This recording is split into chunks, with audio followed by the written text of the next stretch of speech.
એ ભગવાન હવે આપણને 16મા શ્લોકમાં જો કહેવાના છે. આવતી વખત આપણે જોશું.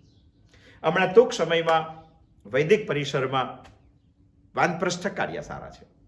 ઘણાનો પ્રશ્ન છે કે તમે વાનપ્રસ્થીઓને શા માટે ભેગા કરો છો? કેમ ન કરી શકાય? અમારા ત્યાં એક શાસ્ત્રોનું અધ્યયન કરવા વાળો નાનકડો દીપક છે, બાળકો છે.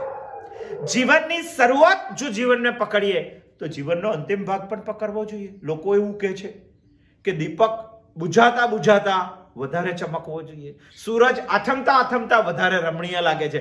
જો સૂરજ લાગતો હોય ને દીપક થતો હોય તો જીવન ના થવું જોઈએ. જીવનના અંતિમ ભાગમાં માણસને એક દિવ્ય વિચાર મળવો જોઈએ, માણસ આદર્શ જીવવો જોઈએ, અને જે આદર્શ જીવે છે તેવા લોકોએ ભેગા થઈને એક અધ્યયન કરવું જોઈએ. અંતિમ પડાવ છે, પૂર્વ સંધ્યા છે, અને આપણે એવું સમજીએ કે ભાઈ હવે પૂરું થયું છે, હવે શું કરવાનું? અરે શા માટે શું કરવાનું? શ્રીમદ ભગવદ ગીતા એવું કહે છે કે મૃત્યુ અવસ્થાંતર છે, મૃત્યુ અલ્પ વિરામ છે, પૂર્ણ વિરામ નથી. બીજો જન્મ લઈને મારે આવવાનું છે. જો બીજા જન્મમાં મારે શરૂઆત કરવાની હોય તો અહીંનો અંત પણ મારે દિવ્ય બનાવવો પડે.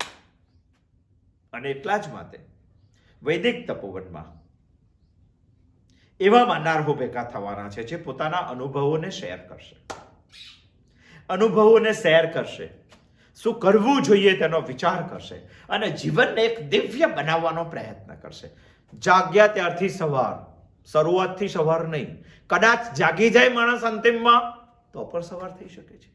બાકી વાનપ્રસ્થ મિલનમાં બીજો કોઈ સ્વાર્થ નથી. અને વર્ષમાં એકવાર વાનપ્રસ્થીઓની કાર્યશાળા વૈદિક તપોવનમાં થશે. 2022માં થઈ, હવે 2023માં થશે. પણ વાનપ્રસ્થીઓ ભેગા થશે. વન તરફ પ્રસ્થાન કરવું એટલે તપોવનમાં જવું, તપ કરવા માટે. તપોવનમાં શા માટે જવાનું? અરે તપોવનમાં એટલા માટે જવાનું કે ઋષિ મુનિઓ એવું કહે છે કે વનમાં તપ કરવા માટે જવું, કારણ કે વન એને જ કહેવાય જે વૃક્ષોનો સમૂહ હોય. અને જે વૃક્ષોનો સમૂહ હોય, જીવનમાં શીખવું હોય તો એકાદ વૃક્ષ પાસે શીખવું જોઈએ.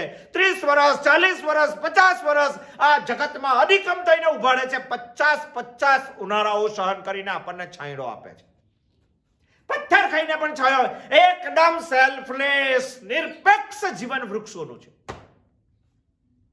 અને એટલું જ નહીં, આપણા માટે પ્રાણ આપે છે. નિતાંતની જરૂરિયાત વૃક્ષ આપે છે, ઓક્સિજન.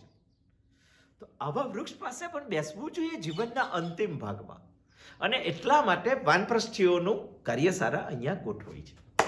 એના માટે આપેલા નંબર ઉપર વોટ્સઅપ કાં તો ફોન કરીને રજીસ્ટ્રેશન કરાવી શકાશે. આપણે બધા મળશું વાનપ્રસ્થીય મિલનમાં.